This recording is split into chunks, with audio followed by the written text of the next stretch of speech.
Naam, kikosi cha Simba Sports Club kinawasili hapa katika dimba la Benjamin William Mkapa tayari kwenda kuumana dhidi ya klabu ya soka ya Azam Football Club. Na hivi ndivyo ambavyo wekundu hao wa Msimbazi Simba Sports Club wanatua hapa katika dimba la Benjamin William Mkapa kwenda kuwakabili klabu ya soka ya Azam Football Club. Hii ni Mzizima Dabi, Mzizima ya Kariakoo.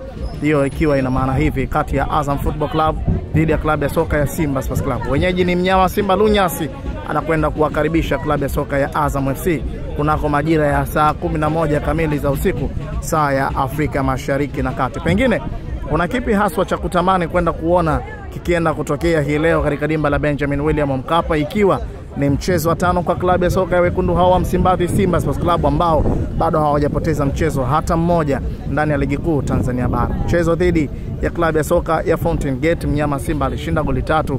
Mchezo uliofuata dhidi ya Namungo, mnyama Simba pia aliweza kuibuka na ushindi wa mabao 3. Bila pasina shaka kuwasahau